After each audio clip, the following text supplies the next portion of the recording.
Ayan guys, gumagawa tayo ng lana ng nyug. Ayan, malapit na siya. Ang ginawa natin dito ay kakanggata lang po talaga ito. Tapos ngayon, aantay na lang natin siya na maging mantika yan. Maging lana. Ayan, kailangan lang po talaga lagi natin hahaluin kasi pag hindi natin siya hinalo ay masusunog po yung ilalim, tapos hindi po siya magandang lana. Kaya ayan guys, tapos may gagawin po tayo dito. Itong lana ng nyug, ilalagay po natin to sa isang garapon, tapos yung buto ng avocado ay ihahalo natin dito. Yayadyarin lang natin yan guys, tapos ihalo natin dito. So, ingat-ingat lang po sa pagluluto ng ganito kasi ayan po, nakikita nyo po guys, nagtatalsikan po siya. So, masakit po yung talsik niya kasi oil na nga siya. Nagiging ano na siya, ayan, nagiging lana. Kaya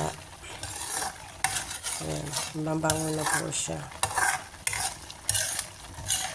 Kaya tiyaga-tiyaga lang guys hanggang matuyo yung pinaka tubig na ginamit natin pangpiga dito, kasi hindi naman natin mapipigan ng puro talaga to.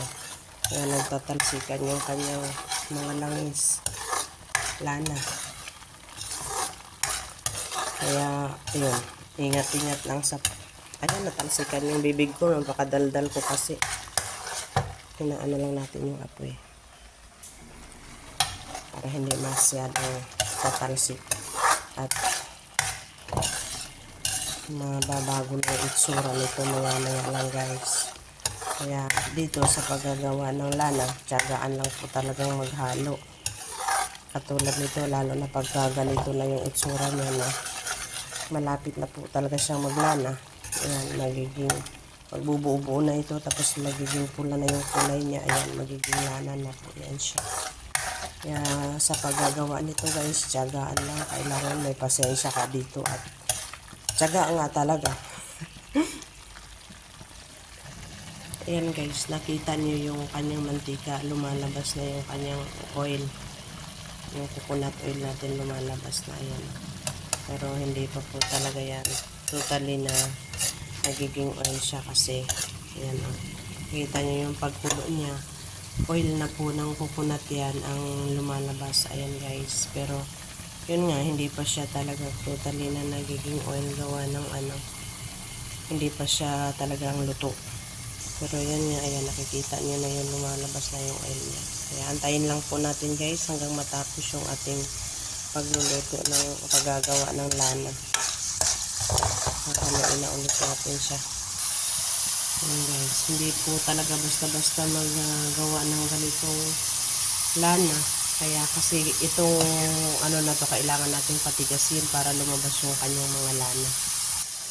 Ayan guys, nakita nyo na po yan, lumalabas na po yung kanyang mantika, yung kanyang lana. Ayan po. So, nagpo-produce na po siya ng lana, ng langis, ng oil. Kasi nga malapit na siyang maluto. Ito kailangan lang maging siya. Ayan, kailangan lang siya tumigas para maging lana na yan ang mga na yan. Kaya ayan, marami ng lana. Nag-produce na siya ng lana guys.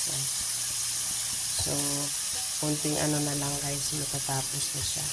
Kailangan lang talaga natin papulahin at magbubuo na ito. Pag magbuo-buo na siya, ay magiging langis na yun lahat, magiging lana na siya lahat.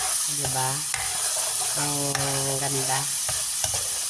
So, ito ay ilang nyug ang ginamit ko. So, konti lang yung napoproduce niya kasi hindi po, mga 3 nyug siguro. Pero, napakaunti pa lang yung napoproduce ng mantika. Yung oil na niya, kakunti pa lang. Pero, dadami din yan guys kasi hindi pa siya nabubuo. Ibig sabihin, hanggat hindi pa siya nabubuo, nagpo-produce pa siya ng lana ng mga oil niya. Ayan. coconut virgin oil. Yan.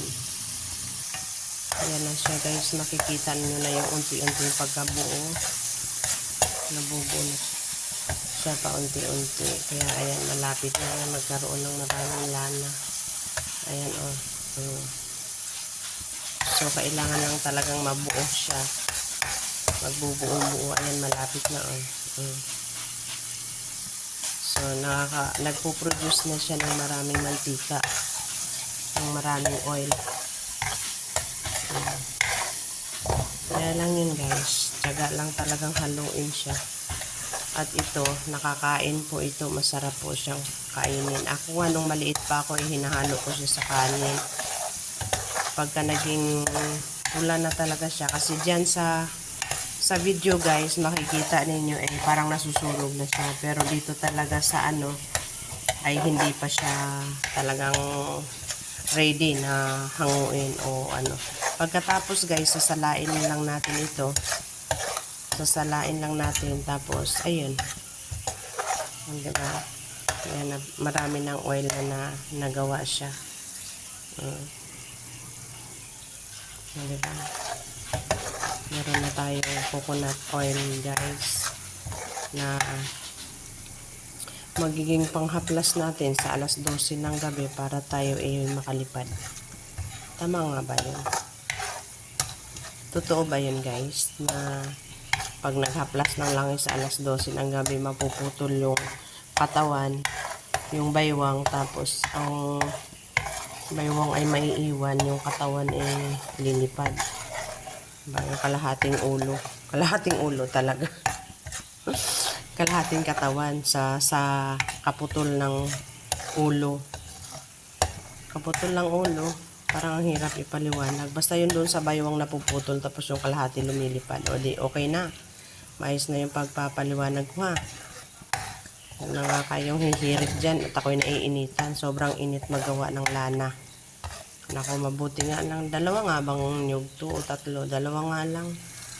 Hindi umabot to ng tatlo kasi nabawasan ko na to siya. Pinanggata ako sa tulingan. Double purpose ba? Ayan o. Yan, buo-buo na nga talaga siya. Akala nyo nasunog na. Dito hindi pa yan sunog. Kailangan ko pa siyang sunugin. Kasi hindi ko rin naman yung kakainin yung na-produce niyang ito. Masarap lang yan ilagay sa kung ano-anong sapin-sapin, mga ganon, ganarn. Teka lang cheese, nagugutom ka na, I know. Pero wait ka lang kasi may ginagawa pa si mama. Yan, pag sinala natin guys, malinaw na yung ganyan makukuha natin. O, diba? So, ayan, malapit na mga 3 minutes na lang guys at matatapos na tayo. At ayan, ipapakita ko sa inyo kung paano natin mapoproduce yung ating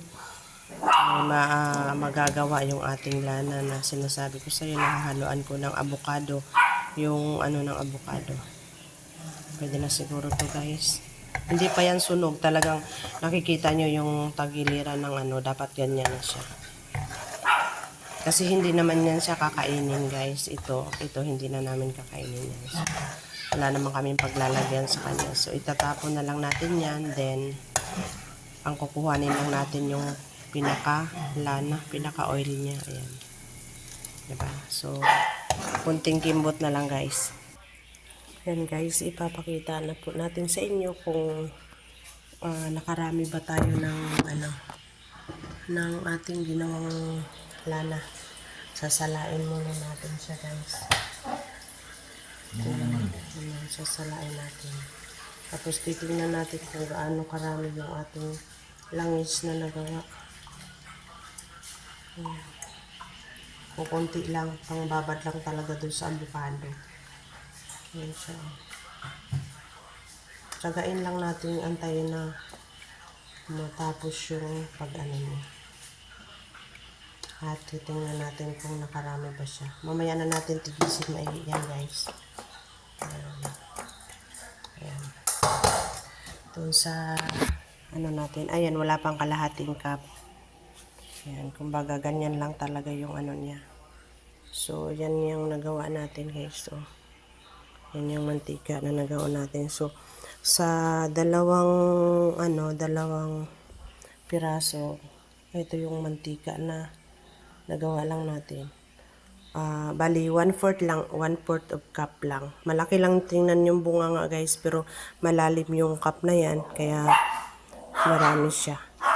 O ayan, so nakapag-produce na tayo. Mamaya naman ipapakita ko sa inyo kung ano yung ginawa ko dito sa avocado na kahalo nito. At ito yung gagamitin natin guys, maganda na pang ano sa mukha, yung panglinis, tapos maganda rin siyang gamitin sa buhok at sa balat natin guys, napakaganda niya. Antayin nyo. Ngayon naman po guys, ito yung ating yadyaran at ito yung ating yayadyarin yung avocado. So pagka yadyan natin dito ay ihahalo na nga natin ito doon sa ating ginawang lana. So meron na tayong panglinis ng ating mukha sa gabi bago tayo matulog guys, kasi ito napaka epektibong panglinis ng mukha at talagang maganda ang kalabasan ng ating pagmumukha nito guys, lalo na sa pagmumukha ko. Diba? Tawa kayo dyan, totoo yung sinasabi ko. Kaya tsaga tayong gumawa ng ganito guys, madali lang naman to gawin. Alam mo yung lana ko, napakadali lang na gawa at tatapos na. So ang gagawin natin guys, kukuha na lang tayo ng garapon garapon, yung lagayan natin ng hindi pa nga ako nakapag-record, kaya antay-antay lang naman ng konti guys at ating ihalo yung avocado doon sa oil. Pagkatapos yun, ilalagay na natin sa tamang kalagyan. Sa ngayon garapon lang siguro muna kasi wala pa akong ready na paglalagyan. Pagpag lang natin guys, sayang yung avocado, mahal pa naman ang avocado. So ito yung nating nagawa na avocado guys, ito. So ito na yung mantika natin, mantika ng oil ng nyug. So lana ng nyug, ayan, ihalo natin yan dyan. So mas marami yung avocado natin kaysa sa oil guys, kasi okay lang naman yun, kasi yung oil lalabas at lalabas yan sa katotohanan na talagang oil siya, at kunti lang yung natin, magagamit dito kasi oil nga siya. Kaya kunting idot-dot mo lang to sa bulak, ayan, masarap na sa pakiramdam. Siya. Kaya ayan, ganito na yung kinalabasan niya guys. Huwag niyong isusubo pagkatapos ninyong ha, ganitohin. Baka magkamali kayo na parang sarap-sarap sa pakiramdam. So gagawin natin guys, may naman natin, lumalabas yung oil niya. So kunting diin lang ng bulak ay magkakaroon na tayo ng at saka yung avocado mag-oil din yan habang nagtatagal na nakababad siya dyan, diba? So magkukombinasyon yung oil nila dalawa, diba? So meron na tayong ready na panglinis ng ating pagmumukha. Ng aking pagmumukha lang pala, hindi kayo kasama. Gumawa din kayo ng inyo para may panlinis din kayo sa mukha nyo at pang sa buhok. Para sa buhok ay napakaganda sa buhok ng avocado at saka coconut oil. Alam nyo naman ang coconut talagang napakalambot sa buhok at saka magkukulay talaga na black yung hair ninyo. Kaya gawa na kayo. Thank you for watching guys. See you on my next video. Bye bye. Good night.